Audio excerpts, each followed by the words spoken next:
tardes, estamos en un nuevo Oliva Talk. Hoy día con un invitado que nos va a contar sobre todo el impacto que ha tenido el crimen en Chile, cómo ha variado, cómo han cambiado los esquemas, qué fue post pandemia o qué ha sido el crimen. Por otra parte, el estallido social también, que trajo consigo mucha delincuencia. Es por eso que hoy día nos acompaña Sebastián Acevedo, quien es sociólogo. Además está hoy día realizando un doctorado en criminología en la Universidad de Manchester en Inglaterra. ¿Cómo estás, Sebastián?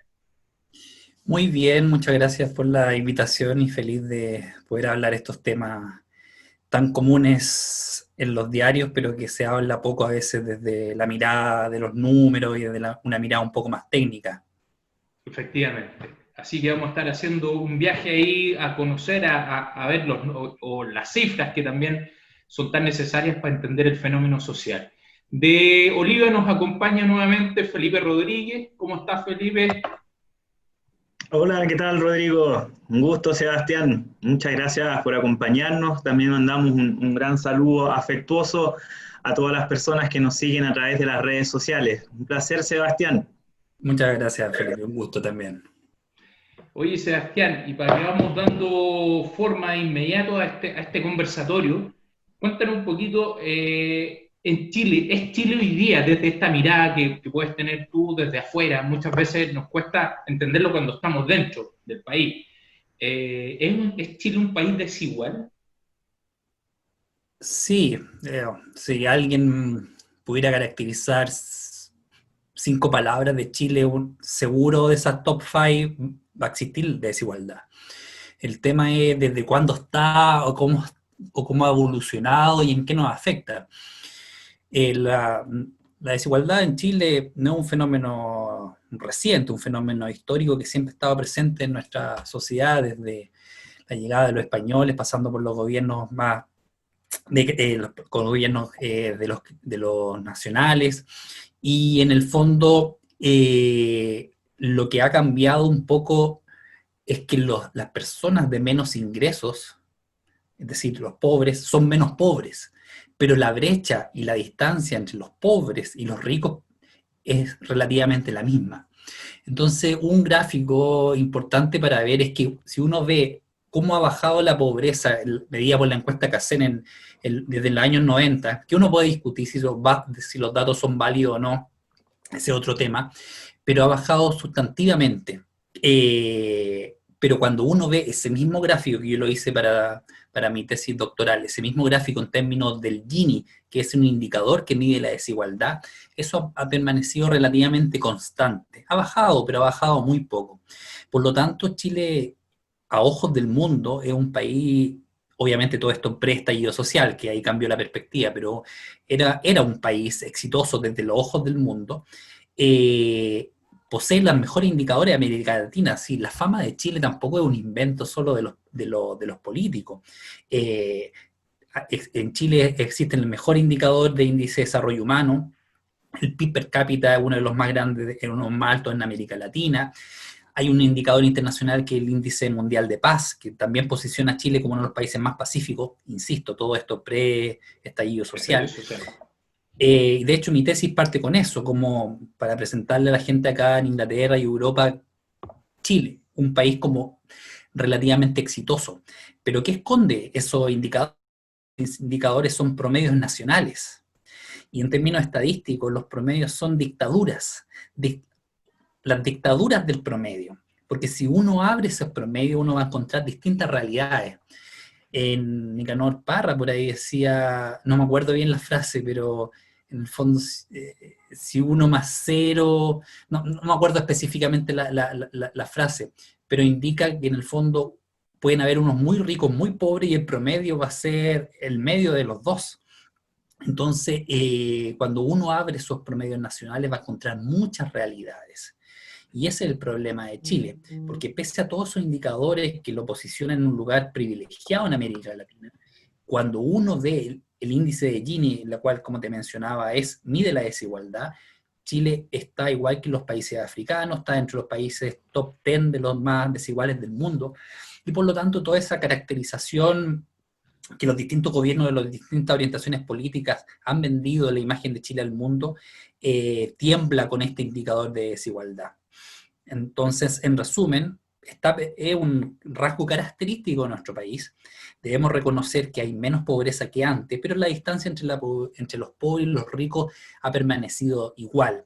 Y por lo tanto, no solo importa el dato tangible de cuánto yo gano y cuánto gana el rico, sino la percepción y la tolerancia, que quizás después lo vamos a hablar en el tema del estallido, la tolerancia hacia esa brecha. ¿Cuánto yo tolero esa brecha? Porque en el caso de la Revolución Francesa, la gente toleró esa desigualdad entre el estamento, entre la gente de la sociedad feudal y los reyes por muchos siglos. Pero hubo un momento que estalló.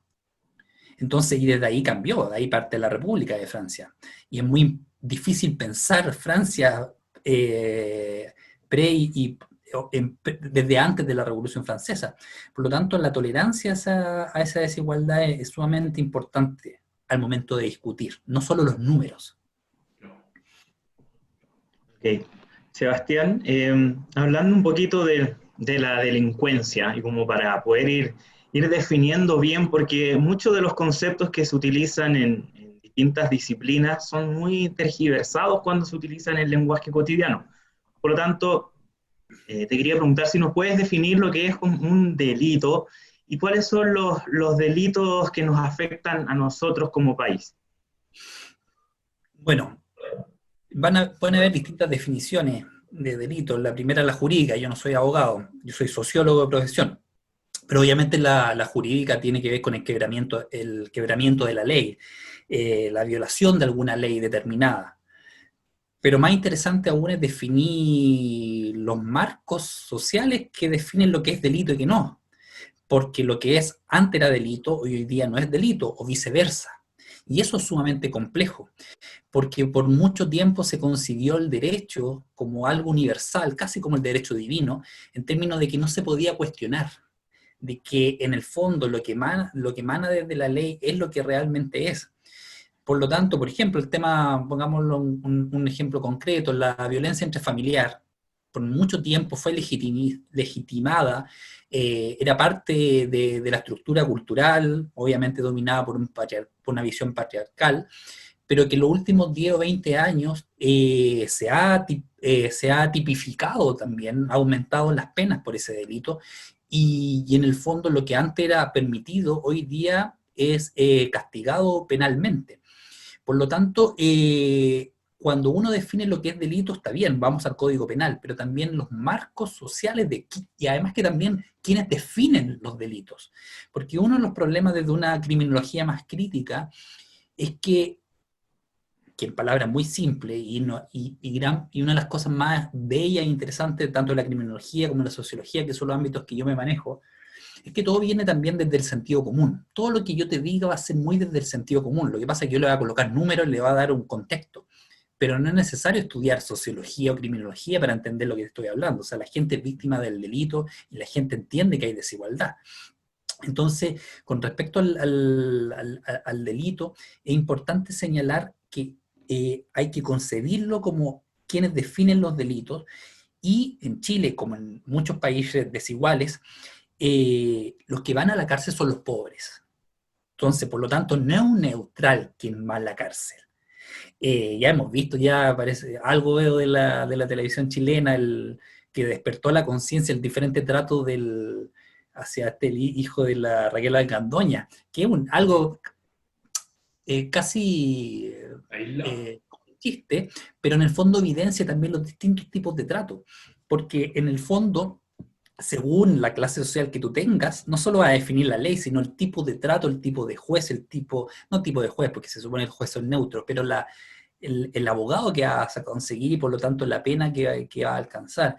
Entonces, en Chile, como en otros países, las cárceles son para los pobres, se criminalizan principalmente delitos de propiedad, pero no así los delitos de delitos financieros, o se condenan de otra forma, con muchas más facilidades para gozar de libertad. En Chile, cuando uno analiza el grueso, el volumen, la gran mayoría de los delitos tienen que ver con delitos de propiedad. Hurtos, por ejemplo. es uno de los delitos que más explica el volumen total de los crímenes que ocurren en Chile. Pero ahí viene también el cuestionamiento. ¿Qué importa más, el hurto de algo menor o la estafa de la Polar? O la estafa de cualquier otra multitienda o empresa. Por lo tanto, desde un punto de vista numérico, los delitos de propiedad son los que más explican la criminalidad en Chile, principalmente hurto, robo de accesorios de objetos de vehículo también son de los delitos más frecuentes, pero también ese tiene el sesgo de que muchas de las encuestas, que quizás también vamos a hablar más adelante, no miden o cuesta mucho medir los delitos financieros. Oye, en el caso de las policías, hoy día en Chile ¿existe confianza, crees tú, en relación a nuestras policías? ¿O han sido legitimados o a la inversa, quizás han perdido legitimidad? Al igual que los otros indicadores macros o nacionales, durante mucho tiempo también las policías chilenas, no solo era un mito de que eran buenas las policías chilenas en comparación, por ejemplo, con la Argentina, sino que los distintos instrumentos que miden la confianza policial en América Latina, principalmente el Latinobarómetro, indicaba que las policías chilenas eran de las que ostentaban mayor confianza en comparación. Hay que también siempre en sociología, en cualquier ámbito de ciencias sociales, hay que ver el contexto. Tampoco uno se está comparando con los mejores. Es como compararse con los peores alumnos de la clase y tú eres el mejor. No estás comparándote con buenos estándares. Pero si uno lo compara con América Latina, sí tenía muy buenos indicadores, pero en el último tiempo esos indicadores han ido descendiendo por hechos conocidos por toda la opinión pública, principalmente por el tema de la corrupción o el fraude que hubo al fisco. Obviamente después vienen las distintas posiciones políticas que uno puede mantener con respecto a la relación con el conflicto de la Araucanía, el tema de la manipulación de las pruebas, y obviamente eso ya termina por acentuarse más esta duda de la confianza o la deslegitimidad con el estallido social, donde también nuevamente yo creo que un tema interesante es el quiebre generacional de la confianza y legitimidad de la policía, porque una de las variables, yo me dedico a base de datos, en mi mundo es la estadística, entonces cuando uno analiza, por ejemplo, las variables unas que más importan para el tema de la legitimidad es la edad. Los jóvenes tienden a confiar menos, tienden a legitimar menos las policías. Y yo creo que estuve en Chile ahora para Navidad, después del estallido, y recorrí harto Santiago y las distintas ciudades, y desde mi sensación, y también yo creo que se va a corroborar con los números, y ya de hecho hay algunas estadísticas que ya lo están empezando a corroborar, que el gran quiebre es con los jóvenes. O sea, yo creo que tiene que haber, porque entre los adultos, entre nosotros ya los más viejos, pueden haber diferencias según nuestras posiciones políticas. La evidencia empírica nacional e internacional también asocia confianza a la policía, por ejemplo, si yo me acerco a una inclinación más de derecha en términos políticos. Si yo soy de derecha, tiendo a confiar más y a legitimar más las policías. Pero en el caso de los jóvenes, al parecer, independiente de la posición política, hay una visión muy crítica hacia las policías. Y son los jóvenes los que van a construir, aunque suene cliché, la sociedad del futuro. Por lo tanto, el debate actual en términos de la policía sobre el urgimiento de una reforma policial, que lo han planteado distintos gobiernos, pero que en el fondo no ha habido voluntad de transformarla y de hacer los cambios para una mejor sociedad, una mejor relación de sociedad civil con la policía. Hay que pensar que también las policías chilenas, al igual que en América Latina también, están muy arraigadas con la militarización, tienen un verticalismo muy grande, entonces no es fácil como cualquier civil, incluso un ministro interior, controlar a las policías, siendo que nominalmente el ministro del Interior es el jefe de las policías. Hay una especie de autonomía que obviamente, aunque hayan pasado ya muchos años desde que terminó la dictadura, también las culturas no cambian de un momento a otro. O sea, los altos generales lo más probable que fueron oficiales o eran jóvenes oficiales cuando existía dictadura, por lo tanto, no es llegar y cambiar generacionalmente la visión y el trato con los civiles. Entonces, en este momento urge una reforma policial que apunte hacia un respeto a los derechos humanos, una mejor relación con la sociedad civil y también con una mayor... que las policías no sean autónomas muchas veces al Poder Ejecutivo, que es algo que sucede muchas veces. Y lo peligroso en las últimas semanas, desde mi perspectiva, hay o por lo menos lo que mira la gente, es cierta politización, o el peligro de una cierta politización de las policías. Por ejemplo, escuchaba, yo no estoy en Chile, pero veo la prensa y obviamente que estoy sesgado por eso, no estoy allá para juzgarlo con mis propios ojos, pero los distintos tratos que los tipos manifiestan por el rechazo, o el tema de los camioneros versus las otras manifestaciones. Más allá de lo que yo puedo opinar, lo que importa es lo que la gente opina. Y lo que la gente puede mirar también es que hay distintos tipos de tratos. Para los dos bandos, obviamente, pero en el fondo puede haber un peligro de politización de la policía, lo cual sería sumamente peligroso. Lo más esencial de una policía es la neutralidad en el trato hacia las personas. Y Sebastián, oye, ¿y qué opinión te merecen a ti los instrumentos con que se mide la victimización en Chile? Yo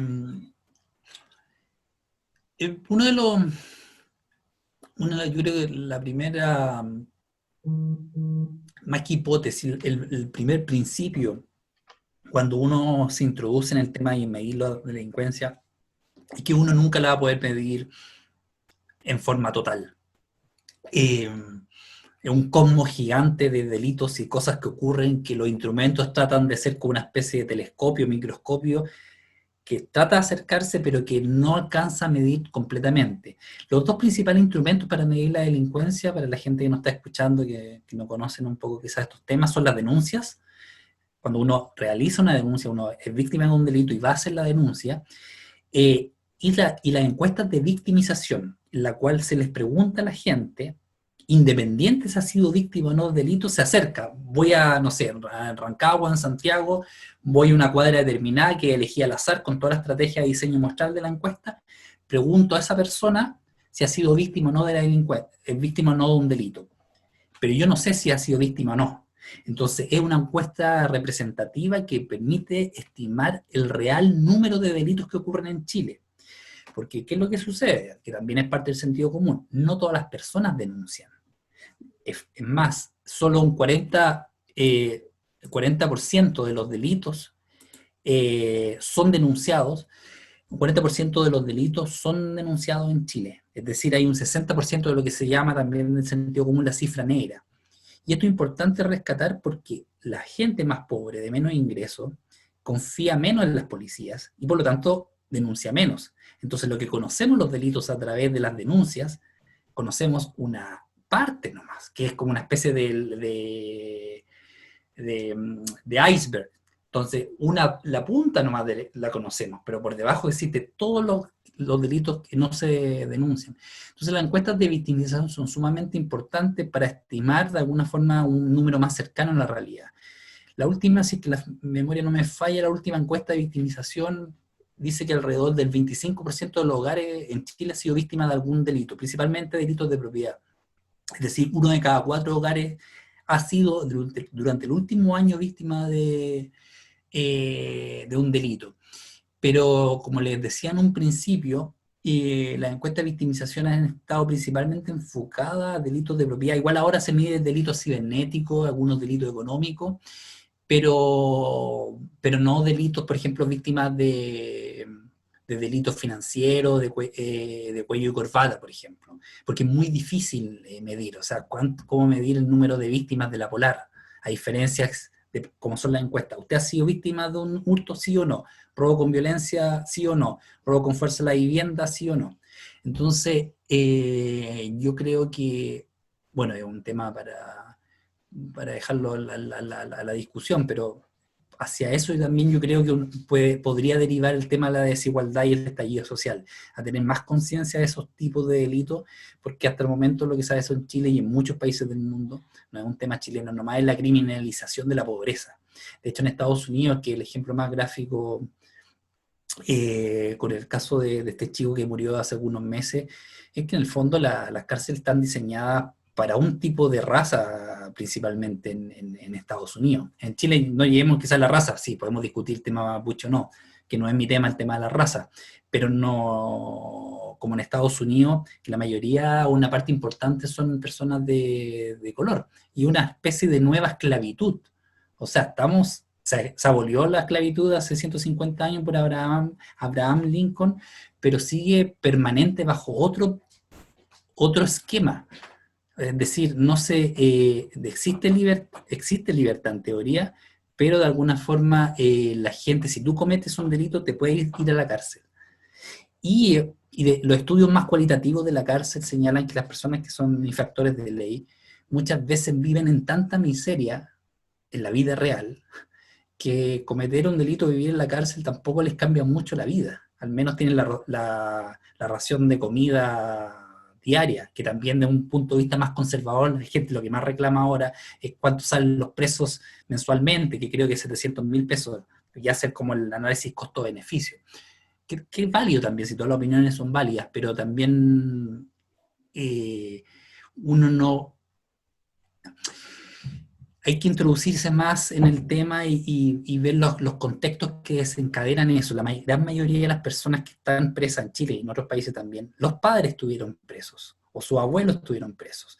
Por lo tanto, es una de las formas más groseras de desigualdad, porque en el fondo se va heredando. O sea, mi abuela vendía pasta base, mi papá vendía pasta base. O sea, lo más probable es que yo, como niño de 11 años, que yendo a un colegio, que lo más probable es que no alcance grandes logros, reproduzca eso.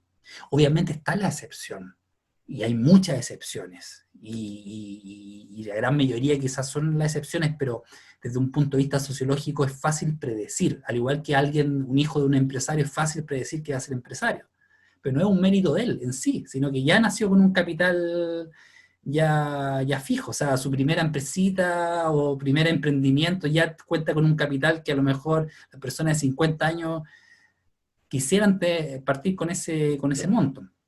Entonces, por ahí va ese tema. Oye, qué increíble, ¿eh? Y qué fuerte, porque lo que tú dices ahí, hay un encadenamiento en el cual cuesta salir. Y esas excepciones que tú hablas son excepciones, lamentablemente. Y la verdad que es muy crudo saber que esta cadena cuesta que se rompa, y mientras no existan políticas quizás más sustentables o más ecuánimes quizás, desde la educación, los cambios se ven muy cuesta arriba.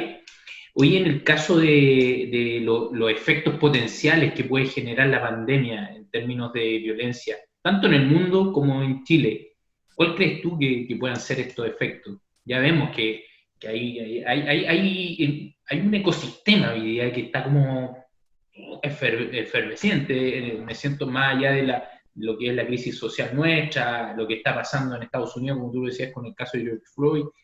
Y ahí hay una cuestión que está latente. Pero la pandemia puede ser un efecto también gatillante de violencia en el mundo.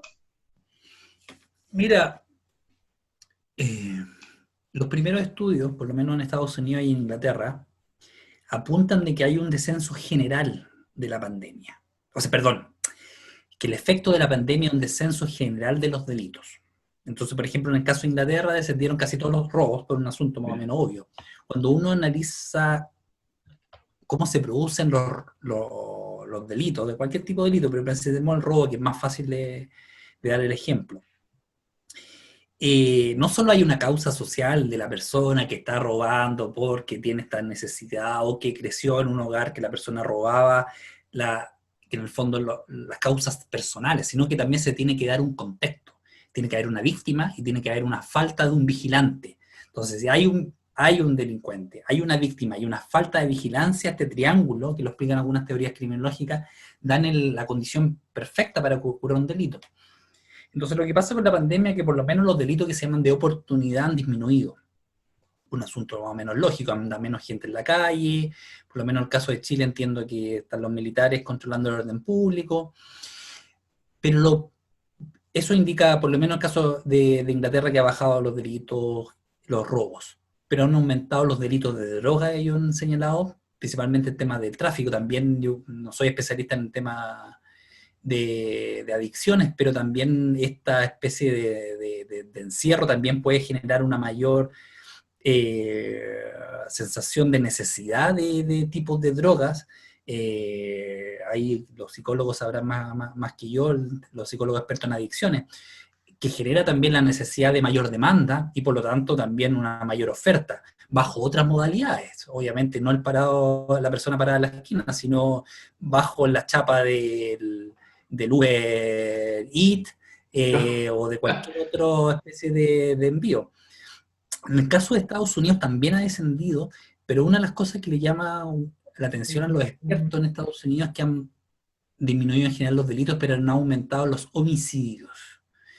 Y eso también es preocupante. Yo estuve analizando los datos de Chile y en general han bajado, según las denuncias, con todo este pero que yo les mencionaba que no reflejan la realidad, porque las encuestas de victimización son una vez al año.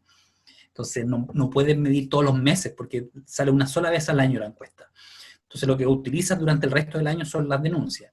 Y las denuncias señalan una disminución general de los delitos, pero un aumento de homicidio en algunas comunas en particular.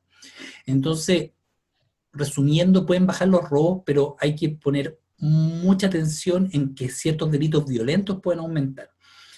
El más de sentido común y que apareció en la prensa y que hay que estudiar mucho más a fondo, que uno de los delitos más complejos, creo yo, que es el delito de la violencia intrafamiliar, ese también no he estudiado bien los números, pero por lo menos lo que he escuchado ha aumentado,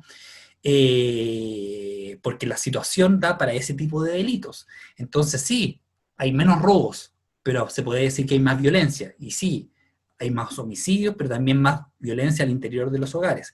Y volvemos a lo que como partimos esta conversación. Quizás si con la pandemia de la peste española, esta violencia transfamiliar no hubiera sido tema, porque era legitimada la violencia familiar de hace un siglo.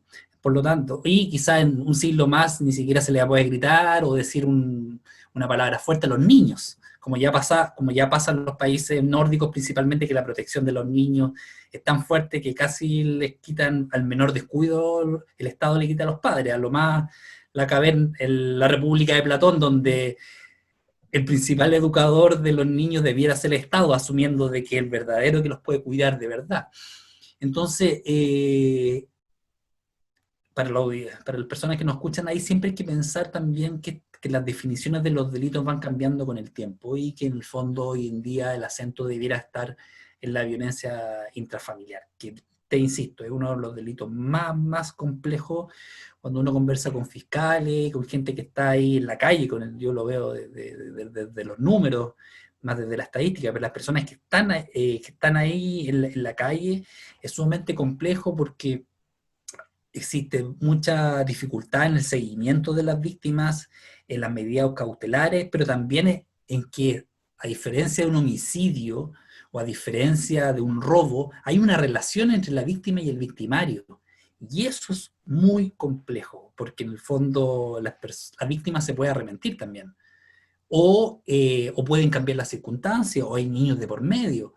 Entonces, es un tema que la autoridad entiendo que se están poniendo atención, pero lo que conocemos nosotros de la violencia intrafamiliar es lo mínimo de lo que realmente está pasando. O sea, si ya hay más conciencia de las mujeres, quizás la nueva generación, y volvemos al tema de la edad como un factor importante, quizás no es la misma conciencia para mujeres de arriba de 50 años que podrían seguir legitimando ciertas prácticas que hoy en cualquier país desarrollado con orientación de derechos humanos es sumamente condenable. Cualquier tipo de violencia, obviamente hacia las mujeres porque es la mayor proporción, pero también hacia los hombres y hacia los niños, y un tema que se estudia poco en el concepto de violencia intrafamiliar, también la violencia hacia los adultos mayores, que también existe esa violencia. y además que la violencia se divide, no solo la violencia física, está la violencia sexual, incluso también en las mismas relaciones de pareja, la violencia, y también hacia los niños, todo el tema de la violación, y la violencia psicológica, que es mucho más compleja que de medir, pero que puede tener consecuencias tan letales como la violencia física. Entonces, son temas complejos pero por lo menos una pincelada sobre ese tema.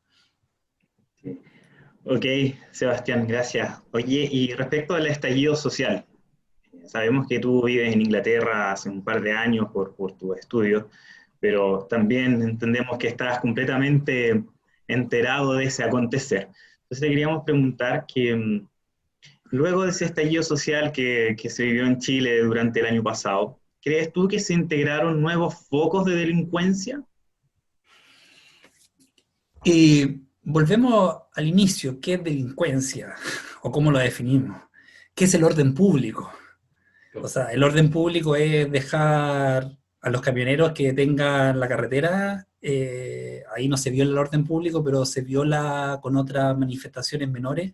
Entonces, lo digo así un poco como cuestionando porque el debate es amplio y no hay solo una definición, incluso la definición legal es una visión determinada por ciertas condiciones sociales y por quienes hacen las leyes, por eso es tan importante también quién escribe las constituciones.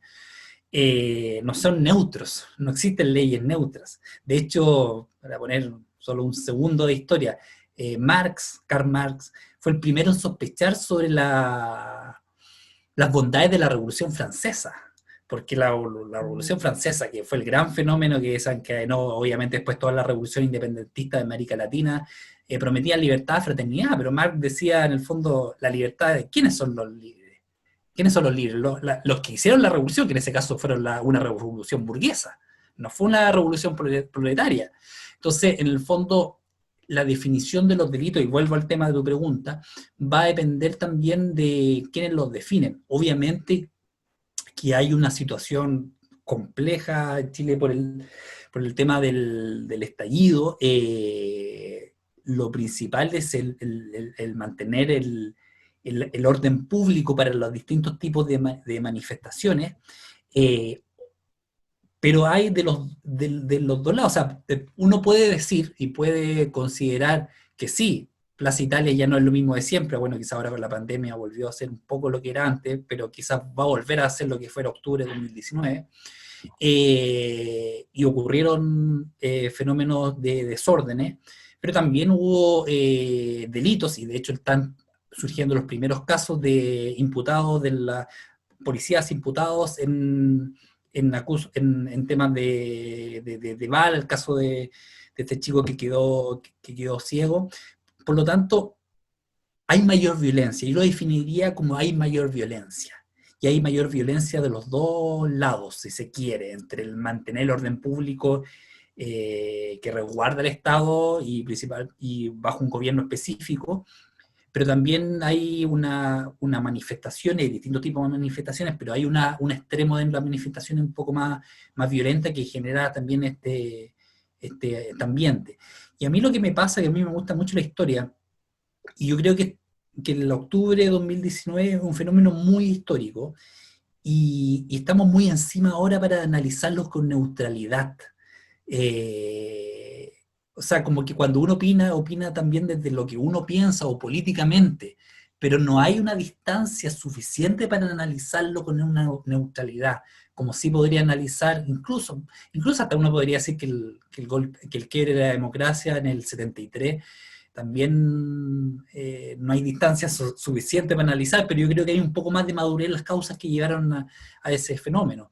Entonces, también en ese sentido me pongo un poco más historiador y menos periodista, si se quiere, o menos comentarista, y habría que ver con un poco más distancia. Pero sí, lo que sí hay que reconocer que hay una mayor violencia, y también las definiciones de violencia, que es un tema interesante que surgió con el estallido social.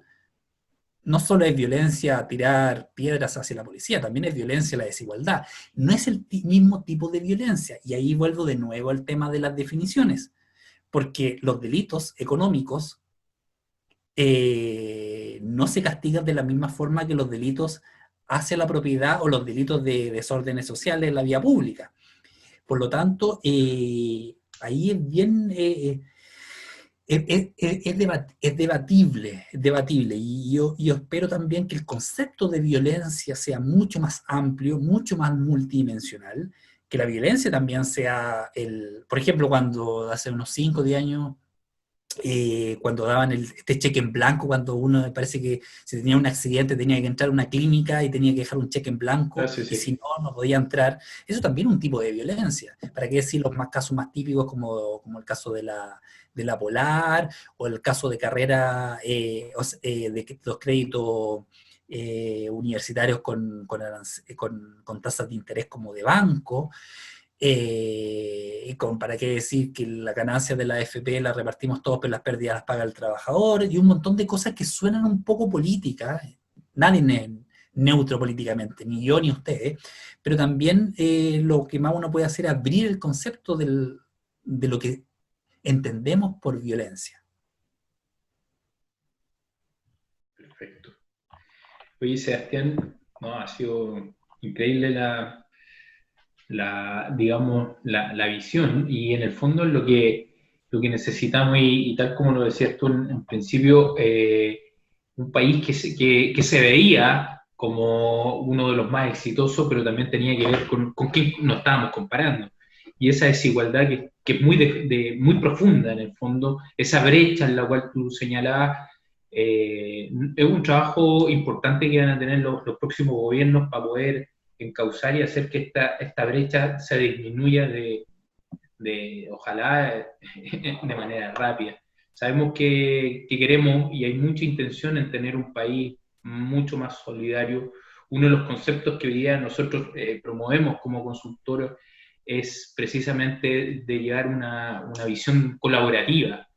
La semana pasada nos decía nuestra invitada, ya casi suena cliché, pero es tan necesario de tener una visión colaborativa, que no sea esta visión justamente separatista, muchas veces polarizada, que existe en Chile y que viene hace mucho rato. Así que esperemos que este estallido y que todo lo que nos está hoy día afectando, ya sea la pandemia como el estallido, traiga un clima de reflexión, un clima ojalá, de cambio. De verdad que necesitamos un nuevo Chile, quizás. Y así tú lo dices muy bien, porque ahí la historia, estamos tan encima que nos cuesta poder tener una visión mucho más panorámica de este estallido, pero sin lugar a duda hay harta información y mucha historia que también va a servir para ello, ¿verdad? Sí, y un nuevo Chile que tiene que nacer con el actual Chile.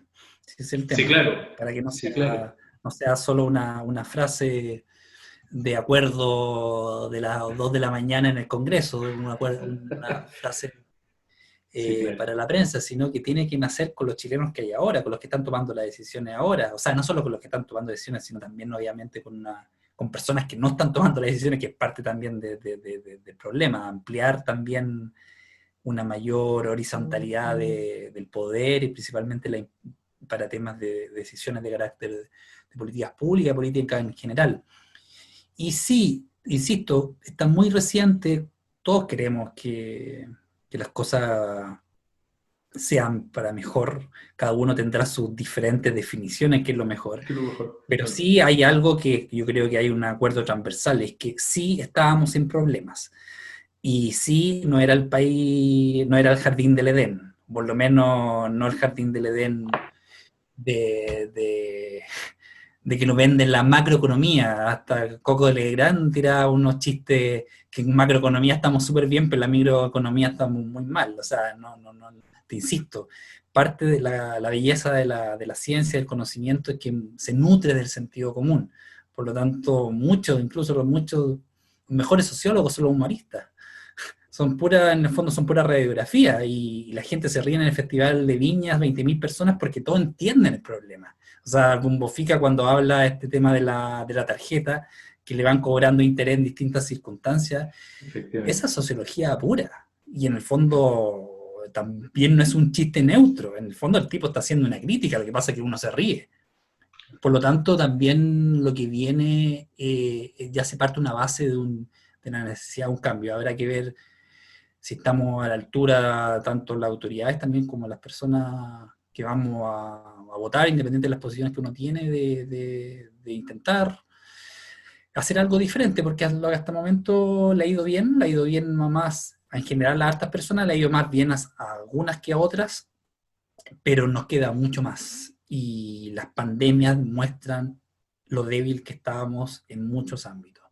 Así que no, independiente de la mala suerte de 2020 para todo el mundo, por lo menos da muestra una vez más de que las pandemias, como otras cosas, no se distribuyen igualitariamente en la población. Así que esperemos también que las personas que sigan usted entrevistando también den nuevas visiones y complementar una diversidad de opiniones, porque necesitamos muchas voces diversas. Si no, un puro color no sirve. Efectivamente. Oye, ¿qué se viene para ti, Sebastián, en estos meses? Ya sabemos que estás con clases online o de manera física te estás moviendo a la universidad. Todo es online. Todo es online.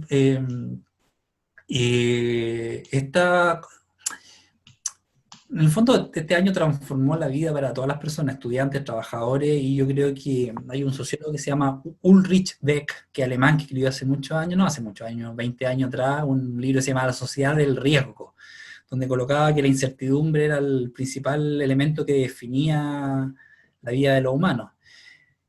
El tipo tenía mucha razón, obviamente, ante la pandemia, porque la incertidumbre yo creo que es la mayor característica de todo. O sea, la economía, que es lo que más, es la disciplina que más domina el mundo actual, siempre dice que el largo plazo no existe. Pero al parecer no existe ni el mediano plazo ni el corto plazo. Por lo tanto, digo esto porque también las situaciones pueden ir cambiando mucho. Ahora los colegios acá en Inglaterra volvieron y habrá que evaluar también el impacto de eso, porque en el fondo son unos conejillos de India. Europa está haciendo un conejillo de Indias para el resto del mundo, en el fondo. ¿Cómo es la variación? Las universidades no están abiertas o van a abrir, pero yo creo que lo están haciendo por mantener el negocio más que nada, porque es un negocio, como muchas otras cosas, no es una universidad pública, sino una universidad que se paga. Y sí, estar acá, quizás viajar a Chile, pero estoy en contacto con las noticias dentro de lo que puedo. Mi tesis es sobre Chile, es sobre el acceso desigual a la seguridad pública, el caso de Chile, ver el rol también del mismo mercado en cómo está el acceso a la seguridad también, como la educación, como las pensiones, como otros fenómenos, también se distribuye desigualmente. Si tú tienes plata, vas a tener más seguridad, que también es de sentido común. Sí. Cuando tú haces sí es porque es muy de sentido común, pero lo que hace uno es colocarle números, colocarle teoría y tratar que combinen las dos cosas y abrir los ojos a muchas personas, a muchos tomadores tomadores de decisiones públicas que muchas veces no ven las cosas. Tienen asesores que más les ven el termómetro de las encuestas que los temas más estructurales. Efectivamente. Oye, agradecerte este espacio, Sebastián. ¿Sabemos qué hora tienes hoy en este minuto? Ya son algo de las 10 de la noche, ¿no? Sí. Imagínate. Así es. Así que un abrazo gigante para ti, agradecerte el espacio y esperamos que, tal como lo mencionabas, que existan, ojalá, soluciones de fondo y hacer un nuevo país. Muchas gracias, Sebastián. Felipe. Gracias, Sebastián. Oye, muy interesante los análisis, las perspectivas, la reflexión en definitiva, de verdad, muy, muy nutritivo y bueno, de eso se trata este espacio justamente, ideas en tiempo de crisis. Mandamos un abrazo a la distancia. Un abrazo gigante, Sebastián. Haciendo patria en Inglaterra. Ok, chao. Gracias.